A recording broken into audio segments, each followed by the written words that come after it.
E aí, vamos falar sobre a vida? Quantas oportunidades ao longo da tua semana, ao longo do teu mês, ou ao longo da tua vida você teve a oportunidade para parar, pensar, refletir? O que eu estou fazendo? O que eu estou sentindo? Quais são os meus resultados? O que eu preciso melhorar? O que está me travando? Claro, muitas pessoas fazem terapia para isso. E eu aconselho demais, porque isso é importante. É uma viagem no teu interior justamente para que você possa lidar melhor com as tuas emoções, com os teus comportamentos, com a vida que você está tendo e principalmente com tudo aquilo que você passou e que ainda te aprisiona. Eu posso falar com propriedade sobre um assunto que afeta a grande maioria das pessoas. Elas não sabem o que querem, não sabem para onde estão indo, não sabem o que estão plantando, não sabem qual é o próximo passo. E isso tudo é originado pela falta de direcionamento, falta de clareza sobre o que você quer da sua vida. Só que esse é um ponto muito importante porque quando você não sabe o que você quer, existem coisas internas dentro de você que precisam ser respondidas, causadas pelo quê? Você não sabe quem é. Ah, mas que papo filosófico, mas que papo de terapia ou motivacional. Me dá 3 minutos que eu provo para você o quanto que isso algo sério que todos nós enfrentamos em algum momento da nossa vida. Talvez todas as pessoas que você tem na tua rede hoje enfrentam situações que esse tipo de informação beneficiaria para que você possa fazer alguma coisa. Para pensar o seguinte: todos nós somos seres emocionais. As emoções nos definem, elas trazem sentido para nossa vida, para o nosso dia a dia. Para pensar o teu dia sem sentir nenhuma emoção. Talvez seja um dia que não vale a pena, talvez seja um dia cinza, sem graça, sem nenhum tipo de propósito. As emoções é que dão cor para a nossa vida. Agora, existem emoções que nós represamos, ou que nós temos, ou que foram herdadas lá do nosso passado, da nossa história, da nossa infância, da educação que nós tivemos, que são emoções que podem nos atrapalhar, que podem nos impedir de avançar, nos impedir de tomar boas decisões ou de ter clareza sobre o futuro, porque quando eu paro para olhar para mim, isso me barra pelas interpretações que eu fiz. Estas interpretações derramam na minha vida hoje em relação a uma vida trancada, que não flui. E isso tudo está relacionado às nossas emoções. Eu falo sempre, a razão ela diz o que você deve fazer, mas são as tuas emoções que permitem com que você faça isso ou não. E eu trago sempre o mesmo exemplo porque isso é muito claro, muito fácil. Academia.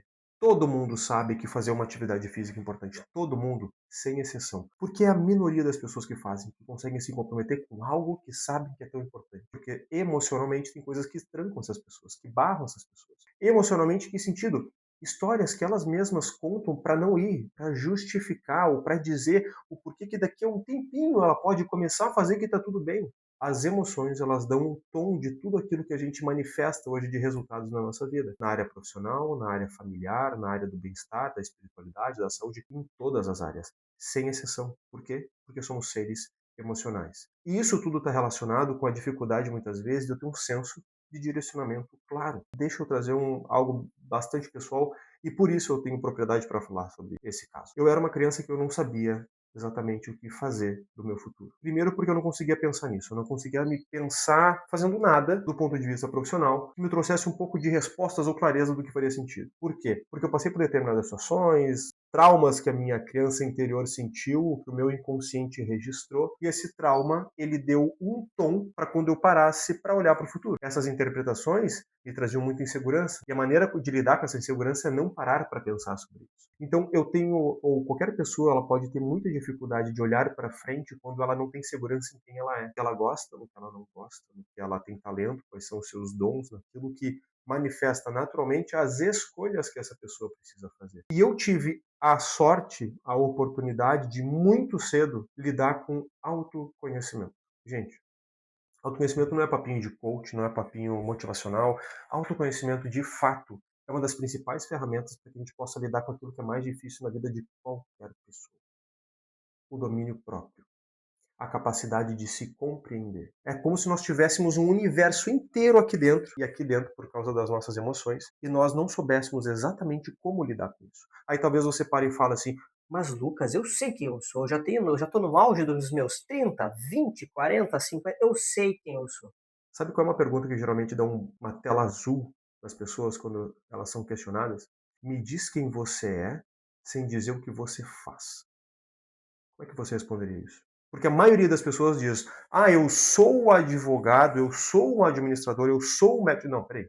Eu estou perguntando quem você é, não qual é a tua ocupação, o que você escolheu para trabalhar. Por quê? Porque a gente relaciona de maneira automática o valor que nós temos com tudo aquilo que a gente faz e entrega de valor por meio do nosso trabalho. Tá tudo certo. agora. Me define quem você é. Me traga fatos, informações com segurança que te descrevem. Talvez você traga alguns traumas, talvez você não queira nem falar porque esses traumas ainda machucam, ou seja, é a minoria das pessoas que de fato se conhecem, que de fato tem profundidade em trazer informações, sejam elas boas ou más, positivas ou negativas, sobre si mesmo. Isso é um grande risco, porque isso influencia na nossa vida atual, nas nossas decisões, na nossa clareza, em tudo aquilo que a gente projeta para uma vida que faz sentido. Então, saber o que fazer nem sempre é tão simples assim. Só que o ser humano, para que ele possa se sentir seguro e plenamente capaz das suas possibilidades e de tudo aquilo que pode construir na sua vida, precisa saber para onde está indo. Existe um livro maravilhoso chamado Em Busca de Sentido, do Viktor Frankl. É um homem, na realidade ele era um psicanalista, ele sobreviveu ao campo de concentração de Auschwitz. Enfim, você sabe que envolve essa história, né? Ele sobreviveu e ele comenta no livro dele que o ser humano ele é capaz de enfrentar todas as dores emocionais e físicas possíveis. Agora, ele não é capaz de sobreviver com a ausência de um sentido na sua vida. E esse sentido ele pode ser dado no momento que você está hoje. Hoje eu tenho 30 e poucos anos, então a minha vida hoje tem uma fase, um momento que me dão determinadas respostas que hoje o sentido que eu dou é este. Talvez quando eu tiver 50 anos esse sentido mude e está tudo bem. O importante é que você tenha, de fato, um sentido para dar para a tua vida, para que você continue caminhando. Sem esse sentido, fica muito mais difícil você encarar um dia difícil. Muito mais difícil você querer acordar no outro dia e dar gás no teu trabalho, na tua vida, no teu crescimento, na tua família, sem ter um porquê muito claro. E às vezes esse porquê pode ser um porquê. Isso pode se tornar o sentido da tua vida, a tua família, os teus filhos, a projeção da continuidade da tua família, mas é importante ter esse senso de sentido que está completamente relacionado a esse senso de direcionamento, o que, que eu vou fazer, quem eu quero me tornar, o que, que eu quero conquistar. E aí entra um outro ponto que é muito importante, que é ambição. Nem me venha com esse papo, ai, porque a ambição é ruim, porque a ambição é ganância. Nós não estamos falando de ganância, estamos falando de ambição, porque a ganância é conseguir as coisas a qualquer custo. A ambição é você querer mais. Só que para você ter mais, você precisa se tornar mais. Envolve você crescer, se desenvolver, buscar o teu desenvolvimento, o teu progresso, porque senão você não consegue gerar mais valor para alcançar mais coisas. A ambição ela é fundamental na nossa vida. A ambição ela nos faz desejar mais e quando eu desejo mais, eu tenho uma inspiração do que eu quero correr, para onde que eu estou indo, do que faz sentido passar no momento atual em detrimento a esse resultado que faz sentido para minha vida. Eu preciso ter isso para que eu me sinta completo do ponto de vista do valor que eu posso gerar e dessa inspiração de continuar caminhando todos os dias. Eu não tinha isso, claro. Claro, porque eu também era muito novo.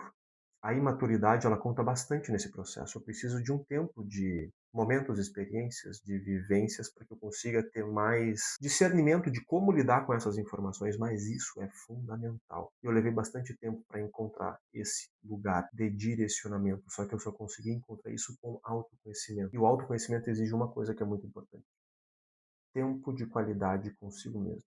É você ter um tempo intencional para olhar para dentro, refletir, questionar, ponderar, confrontar. Por que isso? Por que eu sinto isso? Por que esse comportamento? Por que essa atitude? Por que isso me machuca? Por que aquilo que falaram bateu aqui dentro? Por quê? Por quê? Por quê? E quando você é direcionado nessa jornada, nesse caminho, por esse lugar, você acaba tendo resultados muito mais consistentes, porque existe alguém te conduzindo para isso, alguém que não tenha envolvimento emocional, que possa olhar para a vida sobre uma ótica de clareza, de objetividade. Então fica muito mais fácil quando você é guiado por esse processo, mas lembre-se, autoconhecimento é a ferramenta mais importante que nós vamos usar ao longo de uma vida inteira, porque essa jornada não tem fim. Enquanto nós estivermos vivos, haverá espaço para autoconhecimento. Eu sempre posso melhorar o meu senso de merecimento. Eu sempre posso melhorar a minha capacidade de ser responsável e não vitimista. Eu sempre posso me tornar mais inteligente emocionalmente. Eu sempre posso olhar para meus problemas, as minhas dúvidas e o que roda a minha vida que não é tão positivo, olhar com isso com mais inteligência para tirar o melhor disso, por consequência, o melhor dos meus resultados. Perceba que no final das contas os nossos problemas estão aqui, mas as nossas soluções também estão aqui. na maneira como você olha para a vida, na maneira como você olha para você mesmo, nas vezes que você repete e reforça coisas sobre você mesma e você mesmo, sobre quem você é, sobre as suas capacidades, sobre aquilo que você pode fazer, sobre os projetos que você vai ou não se envolver, porque você acaba muitas vezes se sabotando. Não, isso não é para mim, está muito longe da minha realidade. Eu acho que eu não consigo me envolver nisso, eu acho que eu não consigo estudar, eu estou com preguiça de fazer isso ou aquilo. Tudo isso trava as nossas vidas do ponto de vista de possibilidades, de novas portas que se abrem, de novos resultados que eu deixo ou não de viver, a depender do meu comportamento. E o meu comportamento tem tudo a ver com as minhas emoções. Como que eu não vou, então, estudar as minhas próprias emoções por meio do autoconhecimento? Estamos falando aqui de uma vida direcionada. Só que para que essa vida tenha uma direção que faça sentido para você, verdadeiramente faça sentido para você, no teu atual momento, você precisa de todo esse arcabouço de ferramentas, de respostas, para que esse direcionamento faça sentido. Isso envolve você compreender os teus sabotadores, o que te motiva, o que te desmotiva, tudo aquilo que você entende que veio para construir nesse mundo. E como filhos de Deus, como imagem e semelhança do Criador, nós temos uma luz muito, muito potente dentro de cada um de nós que não pode ser ignorada, para que toda essa potencialidade se manifeste na tua vida. Só que, de novo, isso só vai acontecer quando você tiver a capacidade de olhar para dentro, de botar a cabeça para fora da água, de parar de só reagir automaticamente por causa da rotina, dos problemas do trabalho, fazendo sempre as mesmas coisas sem questionar, sem refletir, sem parar para pensar, apenas vivendo aleatoriamente um dia após o outro. Nada vai mudar se você não parar com esse tipo de padrão de comportamento e de rotina. E como você tem essa centelha divina aí dentro de você, eu sugiro que você possa aproveitar isso com intencionalidade, para que a tua vida não seja um acaso, para que a tua vida seja potente, dentro de tudo aquilo que você de fato pode gerar para a vida das pessoas que você ama, para a tua vida, para a vida de pessoas que talvez você possa impactar e que você nem imagina. Sonhar grande e sonhar pequeno dá o mesmo trabalho. Então é você que escolhe no que você vai querer se envolver. Autoconhecimento. Não esqueça disso. Se envolva de alguma forma com esse tipo de informação, de contexto, de processo. Autoconhecimento transforma. Transformou a minha vida. Em outro momento a gente pode falar sobre isso. Aqui nós falamos sobre vida. Nós falamos tudo isso que a gente pontuou aqui, foi situações que você pode trazer para o teu contexto em como que eu posso potencializar o que eu vivo hoje, de que forma eu posso ter um tesão pela vida em relação a tudo aquilo que eu ainda posso viver e que para isso eu preciso, nesse momento, fazer coisas para melhorar, evoluir, progredir ou deixar coisas de lado. Então aqui semanalmente você vai ter esse tipo de conteúdo falando sobre a vida, para que você possa trazer para o contexto e aplicar no dia a dia. Curta este vídeo, comece a seguir o canal e semanalmente você vai ser municiado com informações que valem a pena e que fazem sentido para o teu crescimento. Conto contigo.